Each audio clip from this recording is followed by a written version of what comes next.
Thank you for joining us for today's webinar, Advances in Primary Below-Grade Waterproofing. We have some brief housekeeping before we start. Your phones are on mute. If you have any questions, please type them into the Q&A box in the corner of your screen, and we will answer them at the end of today's session, time permitting, or via email after. And you can always send questions to mapeidigital@mapei.com. Now, without further delay, I'd like to introduce today's speaker, John Lucas. John is the Business Development Leader, Building Envelope Systems Waterproofing for MAPEI. He has over 25 years' experience within the construction industry in the fields of waterproofing, manufacturing, chemical coatings, architectural coatings, and high-performance coatings, as well as in new product development and technical support.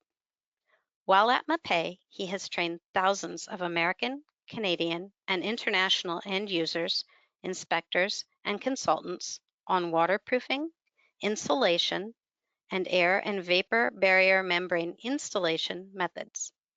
He has also developed installation instructions and technical documents for both existing and newly developed products. He has advised design professionals in project-specific membrane applications, and he has created CAD drawings to reflect those specific conditions. John has a BBA in accounting and BAs in biology and chemistry from Baylor University in Waco, Texas, and an MBA from Tarleton State University in Stephenville, Texas. And with that, I welcome him to the microphone. John, the floor is yours. Well, thank you very much. I appreciate that. John Lucas here. I hope everyone is doing well and safe. Today we're going to talk through some advances in waterproofing. But before I get going, as far as talking about the advances, I wanted to kind of, apologize for the wordiness of this presentation per se. There's a lot of information and I wanted to cover as much as I possibly could. Therefore, some of the pictures kind of had to go. So with that, kind of review the outline that we've published before, the who, what, where, when, and why of waterproofing, as well as we're going to talk about some guidelines for proper waterproofing design, MAPEI's products in the primary waterproofing, technical support that MAPEI provides to that end to make sure that we have this proper waterproofing design and proper waterproofing products all lined up together. And at the very end, I kind of want to make one of my little favorite little details kind of come alive for you. We'll walk through some of the things that we've even talked about previously in this presentation. So let's get started. So why are we waterproofing? Well, let me tell you, we can all read the slide real well, but the consequences of not waterproofing are huge. Whether they're dispute costs, legal fees, damage to stored goods, archives, business disruption because the equipment we had in the waterproof in the basement that needed waterproofing is now compromised, loss of rent, reduction in property value, damage to the reputation of not only the landlord, developer, general contractor, but even the architect and even the installer. So this is why we waterproof. Understanding too that there is an unavoidable cost if you have mold and mildew or you have a space that has a lot of water intrusion. For every dollar it costs for you to build the building, it's going to take you 10 to fix it. That's why we waterproof. In waterproofing, in the title it says below grade waterproofing. As primary waterproofing, I just want to make sure I'm clear here.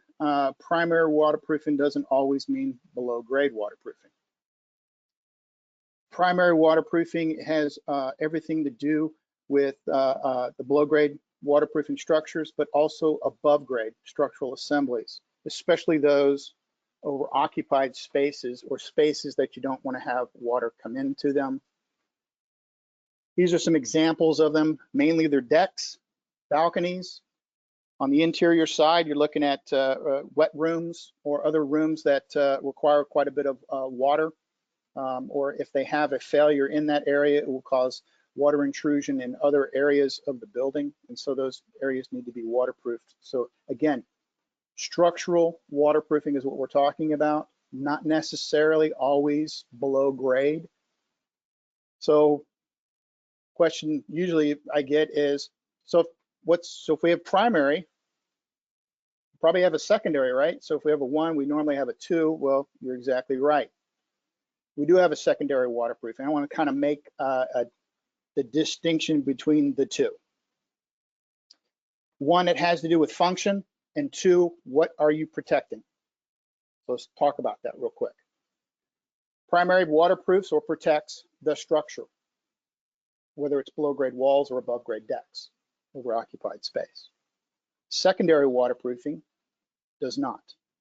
Secondary waterproofing protects a part of a system, whether that be a mortar, an adhesive, or even a finished material. That is the primary differences, no pun intended, between the two.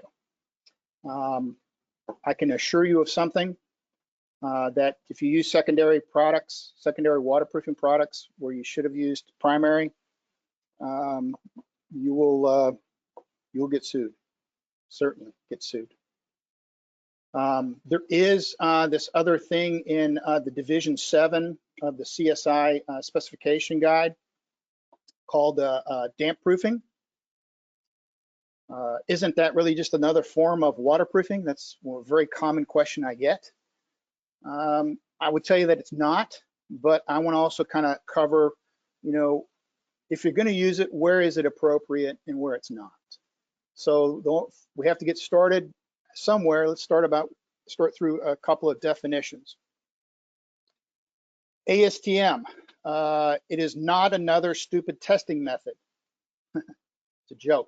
It's American Standard Testing Methods will tell you, and they define waterproofing as a preventing. It prevents water under pressure. Prevents. Dampproofing does not. Dampproofing resists, so it does allow water, but it only resists in the absence of water pressure. It slows it down. It doesn't prevent it. Waterproofing does. Another key distinction between dampproofing and waterproofing is dampproofing does not bridge post-applied cracks in the substrate or in the concrete. It doesn't do that. Physically, there's not enough material for it to do that. And if it does bridge it and somehow maintains its integrity, it's too thin to work. It's a matter of physics.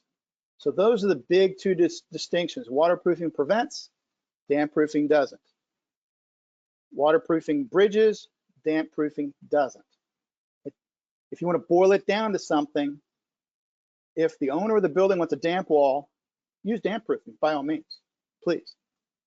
But if the owner has a very low tolerance for water in their building, waterproofing would be the way to go. I want to kind of drill and tell you, what does this look like? Drill a little deeper here. On the left is your dampproofing wall assembly. There's a wall with a concrete slab. That little circle is a drain pipe. And down below all that structural assembly, guess what? That's the water table. That's where the water table level is. Okay, so it's significantly below where the dampproofing has been applied. If you look over on the right, that's the waterproofing. The red line all the way around underneath the slab. Through that angle change, perhaps not. Probably around the footer would be a better application, but this is a nice little kind of quick way to look at it. The water table, you can see, goes about 1/3 up the wall. And then there's this thing called capillary action. Capillary action is soils above the water table. All soils have capillaries. Actually, concrete does too. And that's where water can absorb into that overburdened soil above the water level, and it can move up the wall as much as 10 feet, depending on the type of soil. So over on the left, if that water table level was, say, a little higher, probably damp-proofing would not be a very good choice for that type of building because it's too close to that water table. Now, back on the definition piece of the previous slide, we talked a little bit about water pressure. This is called hydrostatic pressure in the waterproofing communities. We certainly want to kind of drill a little deeper on this one. Hydro meaning water, static meaning still, hydrostatic pressure. So that's basically if you put a 1-inch square, 1 inch wide, 1 inch long, 1 inch square wide, and you were to put it 10 feet in a container 10 feet high down at the very bottom, the pressure of the water would be 19 pounds per square inch. So if the water table were 10 feet high against a 1-story building beneath the grade, then the water, if there was no other added pressure from an adjacent water table, you would have 19 psi water pressure on that wall. If the same building were to go 2 floors, it's 24 psi. If you were to take it a 3rd floor down into the grade, like a lot of parking garages are put below the grade, the waterproofing is going to have 28 pounds per square inch of water pressure on it. Those figures do not include other sources of water pressure, which would be elevated areas draining into it. Also, there is this concept, and a couple of buildings I've had experience where they actually built the building into an underground river. So these pressures aren't included. Now, back to the definitions. Why is hydrostatic pressure so important? Well, sheet applied waterproofing can withstand 100 psi of water pressure. 3 stories, not a problem.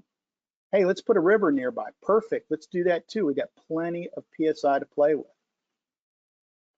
The hydrostatic resistance of damp proofing is at the most, if it's properly applied, is 5 psi water pressure. So you can see if we have any type of water pressure, hydrostatic pressure, damp proofing is not, repeat, not the way to go. That's why that was important. So that's let's see, how does water come in, right? Water is a crazy thing. It takes the path of least resistance, but where does it come from? We talked about the hydrostatic pressure. We just had a little slide on the water table. That's one of the sources. Other is site drainage or inadequate site drainage. Surface water, anywhere from a rainstorm, improperly directing sprinklers, to snow melt. We talked about the capillary rise in soils, but other places and where it would come from to enter a foundation would be, there's a big water main break nearby the building. Maybe we had an improper waterproofing detail right near that break. And maybe there was no waterproofing at all, and guess what? Or maybe we just had damp proofing there and some cracks and maybe some joint movement, and that's how we get water into our building. Where does it enter? This is the wear piece of it. So, it enters in through all these cracks. Could be a sump pit that has no water pit proofing in it, kind of was an afterthought. It could have pipe penetrations or fenestrations that are not even detailed because the waterproofing guy was gone, installer was gone, and they came and drilled a hole in to bring in city services into the building. Those happen. Movement, excessive movement of joints that are not designed to move, as well as cracks, and then floor to wall joints that have opened up. But all that, the most common, according to the statistics, is that one over on the lower right, the plugged drain tile. Now, the plug drain tile, what happens is it gets damaged. If you can imagine, it's a 4-inch pipe perforated, or a 6-inch pipe, depending on what the geotech and the hydrologist indicates that is necessary for the water management. It gets plugged up, or most commonly, it gets damaged. Damaged first, then plugged. And then so what happens is the water starts to accumulate because it's not going anywhere. It's not draining. So it goes over the top of the waterproofing. It accumulates on that wall, rises the wall. So yes, water does go uphill.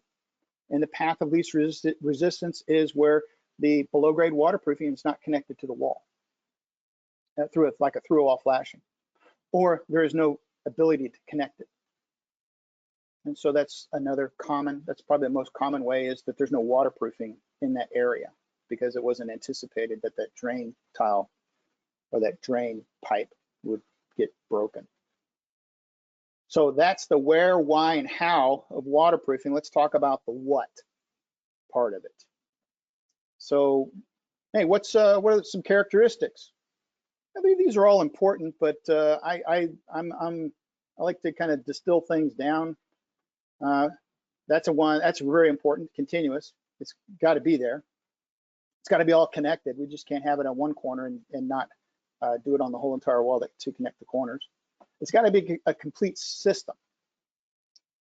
Just having the waterproofing membrane doesn't make it waterproof. There actually are different parts to a complete system. And then the last is, I call it constant. It has to be robust and durable enough to last the life of the building. Understanding that waterproofing is designed for the life of the building. That's what it's designed for. If it fails, you can't very well lift the building up and replace the waterproofing. You can excavate, but that's very, very costly. But if you're in New York City, Chicago, downtown, San Fran, downtown, all these downtown locations in cities, I'm sorry, there's no place to excavate because it's the next building. The building is next to you. So these products are designed for the life of the building. So all of them are effective, all of them need to be done, but the three: continuous, complete, and constant. Now, how do you do that? Well, there's a concept in building science, relatively new, well, maybe 20 years, 30 years old. It's called system modularization. And the concept is any system contains layers, and each layer contributes to the longevity or the long functioning aspect of the system. In waterproofing, we'll break it down into 3 layers, and then I'm going to kind of discuss one other layer that is used quite a bit in the whole entire system and where it fits in too. So let's go through the big 3. Surface prep and primer layer. Some products, some waterproofing membranes require primer. We'll put it all in one layer. What's the function here? Repairs and prepares the surface, so that, you know, we have a squared away, smooth, don't have too many bug holes, that type of those type of defects in the surface. And the other thing too is we deploy sealants, detailing membranes, detailing strips of membrane to take care of the penetrations, the fenestrations, and the angle changes, the inside and outside corners, the wall to footing, wall to slab, angle changes, any angle changes that happen in the waterproofing layer. If there's a thickened slabbed area on the blind side, for instance, we'll want to make sure that that area is reinforced so that we're continuous, right? And we're complete. So the next, so we're all squared away, so it's time to put the waterproofing in. And we already know what I've talked about this, we already know what the waterproofing does. It prevents water and it bridges post-applied cracks. It's pretty simple. Okay, the next part of it is we got to protect it and drain it. So we're going to protect the membrane from damage by others. I'll show you a picture that illustrates damage by others. And then we're also going to tell water exactly where to go. That's what the drain board does. Now, all of these things are very, very important, and they all have a function. System modularization does include an additional layer called an insulation layer.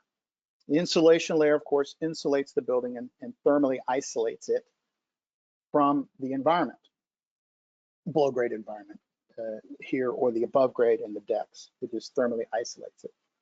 Where does it go? Typically it goes right on top of the waterproofing or on top of the drain board for above grade applications. But below grade, insulation when it gets wet doesn't work as well as when it's dry. So you kind of want to put it next to the waterproofing. And we'll have the drain board in front of it to try and keep it as dry as possible. So that's kind of in a nutshell what system modularization. Now, system modularization, again, this is how we do it successfully. So that's kind of the system piece of it. Let's kind of talk about the waterproofing layer, the categories of membranes that are out there. There's three, just you know, spoiler alert, three of them. The sheet applied waterproofing contains an adhesive and then usually a backer of one form of plastic, either high density polyethylene plastic or TPO, FPO, or PVC. Again, other forms of plastics are very durable, very resistant to hydrostatic head, and also they're because they're made in a manufacturing facility, they're of consistent thickness. The next category, broad categories, is cold. Fluid applied. Comes in two varieties: cold and hot. Hot and cold, right? The hot is comes in boxes, cured material, and all they do is melt it, and melt it at about 200 to 300 degrees. Pour it out onto the deck, and as soon as the waterproofing cools off, it's ready to go. Cold fluid applied, a little bit different. They come in two varieties, one part or two parts. Most of the most popular are based on polyurethanes, just, you know, either urethane modified or urethanes by and large by themselves. The two parts came first in the waterproofing membrane, and then the one parts came later. And now we're coming full circle back on the methacrylates. But for the one parts, the other part basically is moisture. They cure it or they react the polyethers. And then on the two parts, they have a catalyst and a base component, and they isocyanurate is usually the catalyst, or they use polyurethane modified acrylic, which is your methacrylates. Some of the methacrylates can be three parts, including the solvent. So a little bit more complicated on the two parts. Therefore, I think we can all guess that the moisture cureds and the moisture reactives are the most popular because they're pretty simple to use, really easy to apply relatively.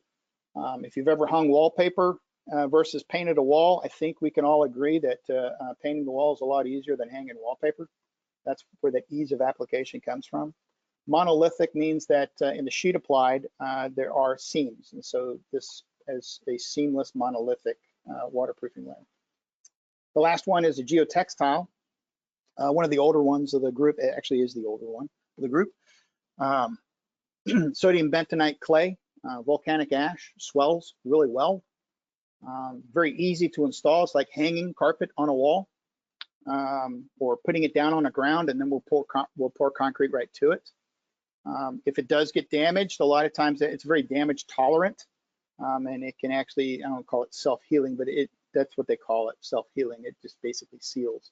If you were to put a fastener or a nail through it, it actually will seal, swell shut around that fastener, as long as you don't pull it back out. And even if you pull it back out, it'll swell shut anyway because it swells very well. So those are the categories. So let's marry the applications and the categories. If you'll note, we're going to waterproof first. We'll waterproof the site, the actual job site. We'll waterproof the job site. Then we'll build the building on top of the waterproofing. Yeah, and it's done all day long. It's deployed with sodium bentonite clay membranes as well as pre-applied sheets, whether they are hybrid or otherwise. And next, if we have the building already built and we still have a couple of walls we need to waterproof, we'll waterproof the outside of the building. Hey, we can use sodium bentonite clay too. It's a comme-ci, comme-ça waterproofing. It can be used blindside as well as positive side. Again, the other forms of waterproofing are there. I went ahead and threw in cementitious waterproofing or capillary breaking waterproofing. It is now in thicknesses and modifications that it has. It can bridge the post-applied cracks and still withstand the high pressures of waterproofing area. The last one is what I call the oops. This is the oops waterproofing. We built the building, it leaks. So we got to go in and actually fix it, or maybe it's designed this way in an elevator pit to to do that, or areas where we didn't think that the water table was so high, and that's deployed with the crystalline type waterproofing and the cementitious as well from above. Again, the negative and positive, I'll dig a little deeper into that, and we'll include the blind side as well. We'll kind of walk through real quickly and show you some pictures. Not so many words anymore. Okay, so we're going to build another building just like the other two in the background. Sounds fun. Let's try that. So we're going to excavate out, put our drain board. That's the way that little arrow goes. And then the circle comes in, and that's our waterproofing membrane being installed starting to be installed on the wall. What the gentlemen in the foreground and the background are walking on, they're walking on rebar, and when they're not walking on the rebar, they're walking on a waterproofing membrane, the waterproofing membrane that's being put up on the wall. So you can see this durability, right? Constructability, robust. This is what I mean by that. It has to be robust enough to have basically rebar dragged on it and placed on it, and people walking on it. Very, very important for that type. That's why a lot of times the bentonite clays work out real well, because you don't typically have to repair them unless they're destroyed. So the goal of a blindside wall, we're going to make this mess. We're going to turn this thing into a waterproofing substrate. You got your rakers, looks like some whalers there, some exterior bracing, some wells. We're going to have to have our system, number one, be continuous. Number two is we're going to have to put drain board, deploy drain board. Looks like we're going to have some lumber to smooth it all out. What you're looking at on the right side of the photo, the wall, those are called secant piles. And they drill those in ahead of time, and then they'll excavate. And over on the right, which is unusual to see, is a sheet pile. So that must be an existing building next door that has the sheet piles next to it. So we have two different types of substrates. I'm going to throw in a third blindside wall to really mix it all up. This is the lag wall. If you look at the numbering system, it's number one. It's the one with the lumber. This is called a front lag, where the lumber is placed in the front.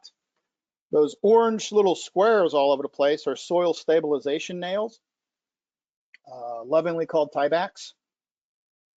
They tie the soil to the back of the wall and keep everything squared away. So that's your substrates number one.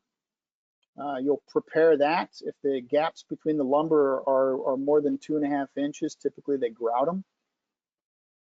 If there's any other type of protrusions, they're nipped away. Excess screw heads are nipped away. Then we put the drain board. That's the number two. That's the black piece right there. Polypropylene and polystyrene used in drain boards are black.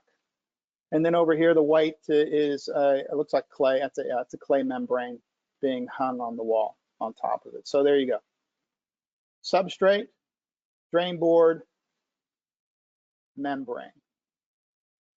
Please understand, blindside waterproofing is positive side waterproofing backwards.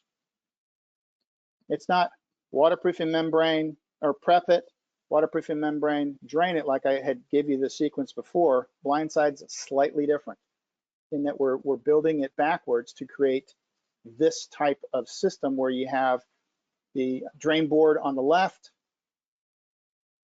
and you have your membrane, and then you pour the concrete onto the membrane.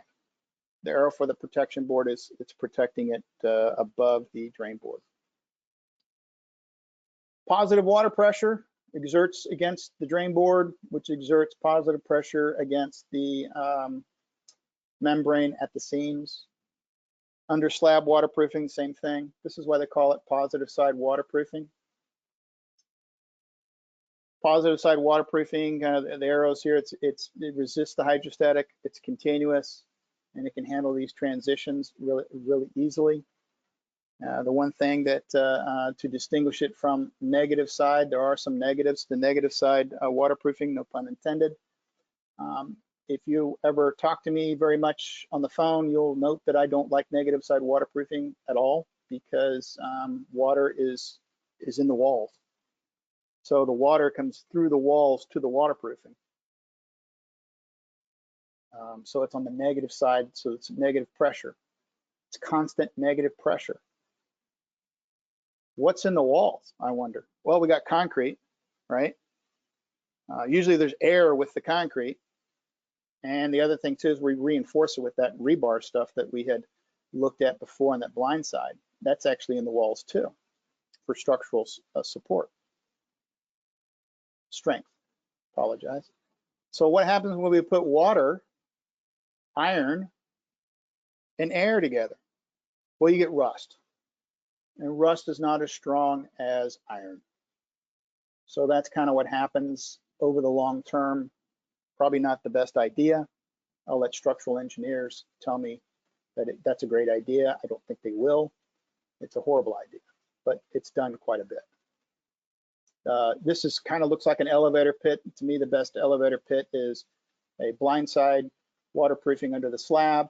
They'll pour the wall in place. We'll put the positive side waterproofing on the outboard side, and then let's go ahead and belt and suspender it in there with some negative side. So let's use all three in one application. I'll guarantee you that elevator pit will be dry, as well as putting water stops in that in there. That's my 2 cents on elevator pits and negative side waterproofing. Again, it's the Whoops waterproofing. Where are we going from here? That's basically history and now, and the future looks like methacrylate is, because fast track construction, the use and deployment of methacrylates are increasing. Understanding that methacrylates have been around for 20 plus years. They call them now Puma, like the cat. They're polyurethane modified methacrylates. So they're basically only used, they have low permeability, so they're only used on above grade structures, like your decks. Another increased, where we're heading to is the green alternatives, and not only in the adhesives, but the fillers as well. The fillers, we're replacing the asphalt filler with limestone derivatives. Even glass beads are being used as well. And in the adhesives, the asphalt is being removed, and they have specialized adhesives that are non-asphaltic, and they still have the similar water resistance of the asphalts, and they're increasing and getting better at full, what's called full adhesion or surface wetting. And again, there's this is a real common trend, especially in Southern California, is using two membrane. Hey, one membrane's good, let's use two. So remember, there's three types of membranes. We've got your sheet applied, your fluid applied. Hey, let's put those two together. Okay, so we'll put the fluid applied down. Sometimes we don't need a primer, sometimes we do, but nonetheless, we have that as our first layer. Then we put the peel and stick waterproofing right on top of it. Two is better than one. I get it. We can also take the bentonite clay and laminate the sheet waterproofing behind it. Okay, I get that too. We can also take the fluid, we can take the bentonite membrane, geotextile membrane, spray or roll on the fluid applied. So that's kind of what I mean by multiple membranes, and that we're seeing that quite a bit. The last is EFVM, electronic field vector mapping. It's kind of a quality piece where the installer has indeed done exactly what he's said he was going to do, and the owner is assured of that. They've progressed into permanent, so they can permanently test the waterproofing over the life of the building, especially in green roofs. So it's really where the permanent ones are deployed. All right, woo, man. Okay, that was the where, what, when, how, and why waterproofing. Good night. Let's talk about some guidelines, recommendations, best practices for on the design side.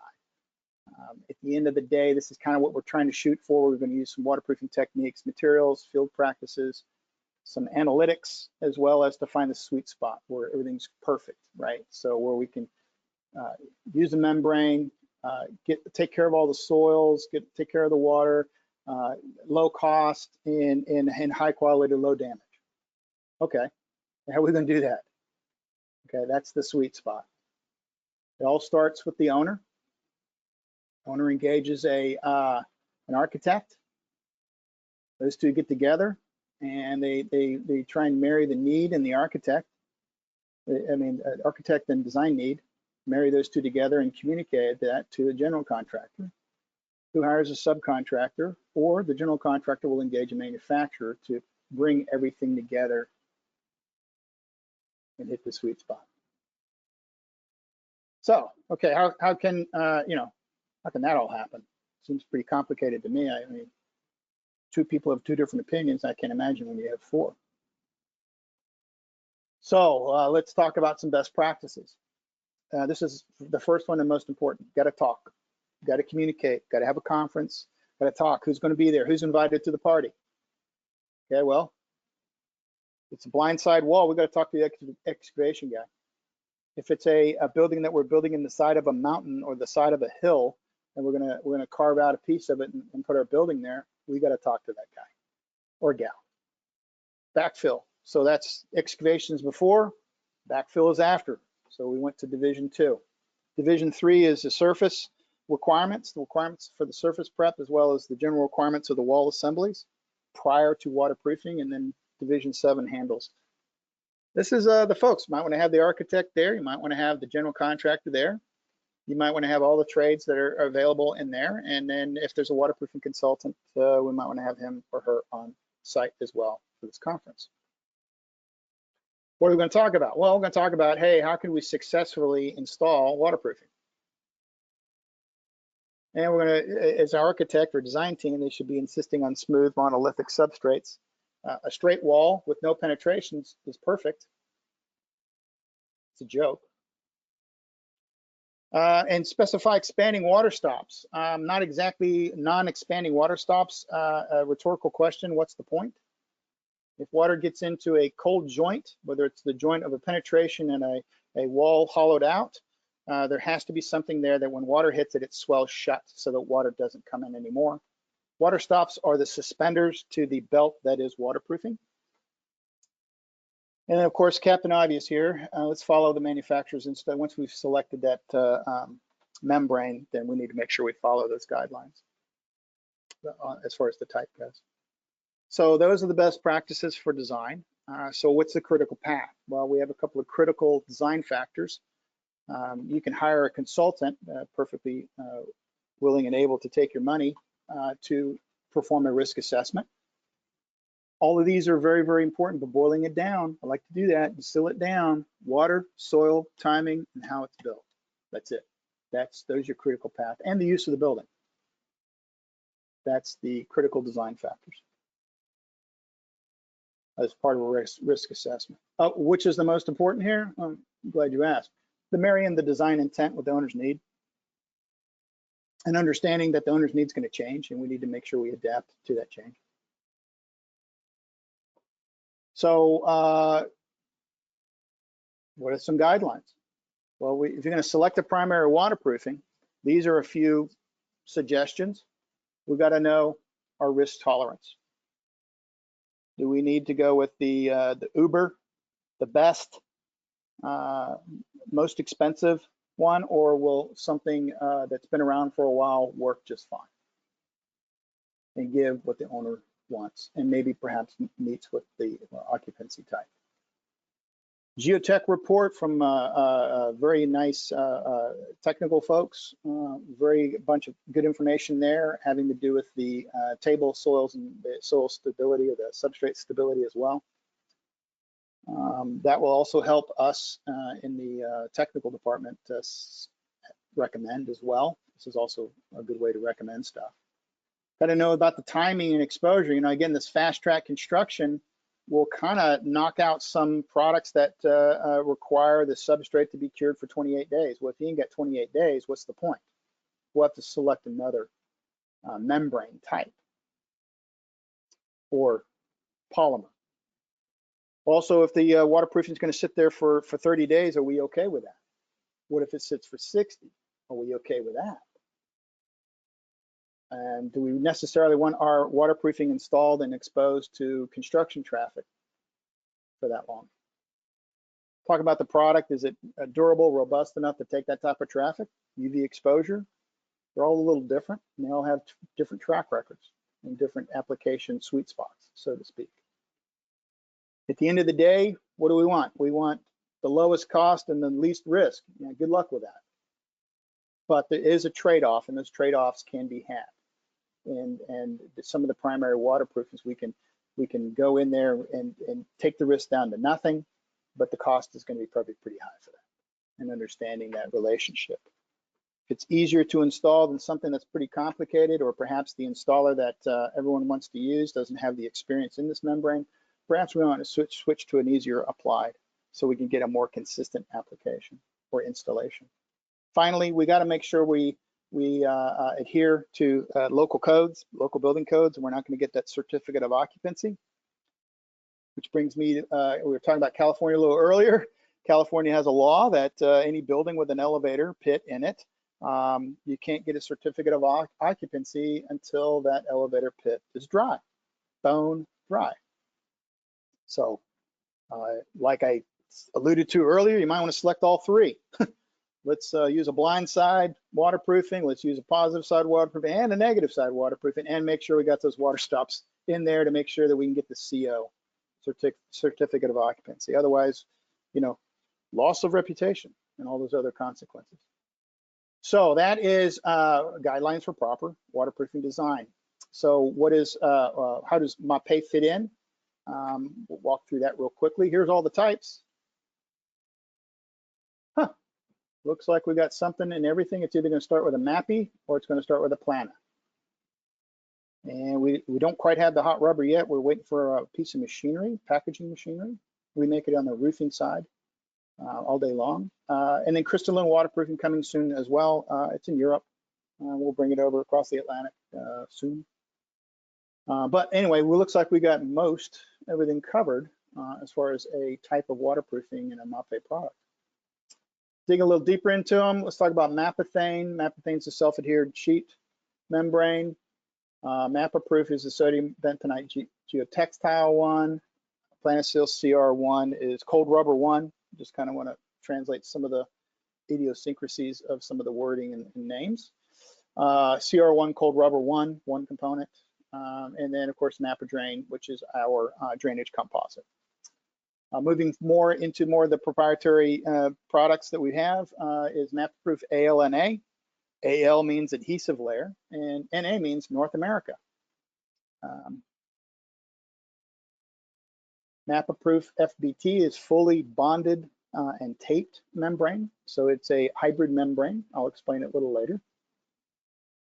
And then Planasil CR2, I probably won't be discussing this anymore because it is a membrane by itself. It's really used a lot in those combination membranes where you put this membrane down first, then put the Mapethane HT or the Mapethane LT on top of it. Either one, it doesn't matter. But mainly it'll be used as a detailing membrane for the Mapethane and the Mapaproof ALNA. So it's 100% solids, 2-part aliphatic polyurethane. And it works on horizontal as well as vertical substrates applications. Mapethane, kind of digging a little deeper into each one of these real quick. 60 mils, same as it ever was. First invented in 1966 by a German company that MAPEI owns. Mapethane HT means high temperature, LT low temperature. There's the temperature ranges in the quotation areas. Basically 40 and above is HT. Although, I mean, I've been around when it's 40, it's kind of chilly. But anything below 60 is low temperature. Peel and stick, prime peel and stick. So this is the sodium bentonite clay, lovingly called a dirty piece of carpet, lovingly called a dirty piece of carpet. 2 pieces of fabric with the clay inside, stitched. HW means heavyweight. Heavyweight because we have the most, 1.13 pounds per square foot. The standards one were 1.13, 13% more. But most people don't meet the standard. So we're above the standard and most people are below it. Mapaproof SW is for the saltwater contaminated areas, or if if there's something in the water like a sulfate or a phosphorus type, we would quote unquote call that a contaminant. It's just not swelling the way that we want it to, and so we'll add a modified polymer to modify the sodium bentonite to make sure it swells the way we want it to, or it's supposed to. MAPEI ALNA, again, adhesive layer added to high density polyethylene, and then on top of the adhesive layer, we put a protective coating so you can walk on it. Once you lay it down, seam it, walk your bar out onto it, pour concrete to it. Excellent bond to concrete, and it's an effective radon barrier as well. MAPEI FBT, fully bonded, taped. It is basically FPO, laminated to a non-woven polypropylene fabric. You pour the concrete on there, forms a mechanical bond to the membrane. And it's an effective radon barrier as well as a methane barrier if the full tape regime is deployed. It uses non-asphaltic adhesive technology, and so does the ALNA. Over on the fluid side, so those are all the sheets. This is the fluid, Planasil CR1, 100% solids. Again, it's a polyurethane polyether. Say that 3 times to a burning match. Anyway, cool thing about polyethers is they don't revert when in a zero slope condition on the deck. So if you have ponding water, it doesn't care. It doesn't revert like the moisture-cured urethanes do. The moisture-cured urethanes, they take water and blow it apart, create carbon dioxide, and then they form a hydrolytic bond to themselves. The problem is it goes both ways. So you put water on a moisture-cured urethane, and guess what you get? You get mush. It goes backwards. Usually not the best thing to have happen. So again, we know all the decks are supposed to slope drain, but sometimes that doesn't happen. So fantastic product, great product. Technology has been out there since 2004, full waterproofing applications. Mapedrain is the drainage composite. Essentially, we make a vertical drain for the walls and a horizontal drain for like plaza decks, or anytime concrete pour it to it on the balconies. We also make a third drain. It's called a TD, lovingly called a trench drain, but it's really for the bottom of wall on the foundation outside the footer and replaces your collection pipe. Being that it's only 1 inch wide, but still has the flow capabilities of basically a 12-inch perf pipe. Very, very highly outdoes all of the existing technology as far as the 4-inch and the 6-inch, but it's at a very low profile, so its likelihood of being damaged is significantly reduced. It's a very good product to put on your to specify, because it'll eliminate that the number one reason why waterproofing membrane systems fail. It's the perf pipe, and the system gets bypassed or overtopped. Made out of polypropylene. If you've ever put mineral spirits or lacquer thinner in a coffee cup, you'll know why. Polystyrene doesn't work very well when it's exposed to those type of hydrocarbons. Polypropylene is not affected by it. That's always good if you run into that. MAPEI does make a complete line of accessories. That aforementioned water stop is that picture with the yellow glove on the right, and the guy hammering it in. The water stop doesn't care. It will seal around that, and then when that nail, if that nail corrodes away and goes away, it'll seal around that too, that gap. So that's what's cool about swelling water stops or expanding water stops. Talk a little bit about MAPEI. We're one of the few soup to nuts manufacturers. If we're talking about meals, you start with a soup and you end with nuts, right? So start to finish. Prep materials, waterproofing materials, drain materials, water stops, deck coatings. And if you screwed the pooch and did it wrong, or something happened, or we didn't do it, we have concrete repair products as well as injection grouts that can also take care of this. But please don't narrow MAPEI into that small little box of waterproofing. They make there's 16 divisions to MAPEI. You got to look at it on the website. It's pretty amazing as to what exactly this company does, and they do it very, very well. So those are the products in waterproofing. Let's just get back to our outline. So, okay, we're going to start on the technical support.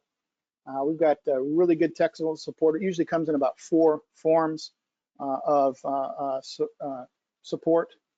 First is internally. We make the data pages, brochures, guide specs. We have each membrane system essentially has about 50 plus standard CAD drawings, details available on the website, warranty forms, as well as warranties, the sample warranties. We provide that as well as any new product development. We'll do some field testing, or if we're going to modify an existing product, we'll do the field testing first before letting it out of its cage. General support in the form of answering the phones. We answer phones. We also provide field support. We have a network of folks all around the country. But if you want to talk to me, we can always jump on me or the technical service manager can jump on an airplane, come to you. We provide product training to anybody who asks, whether it be a waterproofing contractor, architect, consultant, engineer, even distributor personnel, and anybody else who wants to learn about MAPEI's waterproofing products. We'll train you. We'll open it up, talk about it, touch it, smell it. Probably not eat it, or taste it, but you'll have a full understanding of it by the time we're done. Warranty support, we provide we process it, we issue it, and then if something unfortunately goes wrong, we're there to help move through and get it fixed. Pre-con, so this is another form, one more form to go. Pre-con support is having to do with project document review, creating those CAD details. If we need to do a system recommendation, we'll do a system recommendation and provide documents for submittal purposes and documentation purposes. We do go to job sites. When we're at the job sites, pre-cons, be happy to do that. Sometimes we'll do job starts, do membrane review, membrane inspection, installation inspections, certify the substrates are correct, and if there's a problem, we're around to resolve it. My favorite part is making a detail come alive.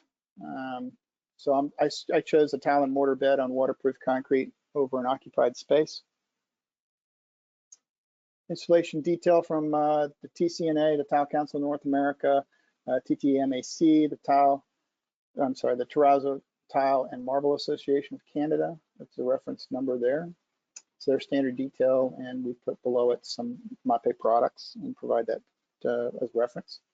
Step 1, well, hey, here we go. First layer, surface prep and prime. So we got to fix the deck, repair the deck, prepare the deck with the primer. The membrane we've chosen is the Mapedrain, so it does require a primer, a contact adhesive. Here's the peel and stick sheet applied membrane. The dashed line represents an overlap, side lap of 2.5 inches. If the membrane, we run out of it and we have to marry it end to end, it's a 5-inch lap there. That kind of shows that. And then since it's a peel and stick, it's ready to go for the next layer, which is the drain board. We don't have to let the product sit and cure. So we'll put a contact adhesive on top of the membrane and then attach the drain board. By the way, we're done. 5 steps to be fully installed for waterproofing. The next is the overburden. So there's the mortar bed, 2 inches reinforced. Secondary waterproofing applied on top of the mortar bed. Bond coat to bond the tile to the system. And there you got your installing your tile and grout. How fast does it go? Pretty fast. This is a standard installation detail for the same one. This is what you would get from on a submittal if it came from the waterproofing trade. It's essentially that previous detail cut in half, showing all the representative layers and all the arrows, everything that you would need for an installation. So that just about wraps it up. I'd like to thank you for your attention. My hope is that this presentation was informational, and hopefully we'll start a conversation about primary waterproofing. Thank you. And thank you, John. We do have a few questions. The first, can you use a vertical drainage composite horizontally? Typically not. We don't like to pour concrete onto a non-woven fabric because it'll stick to concrete.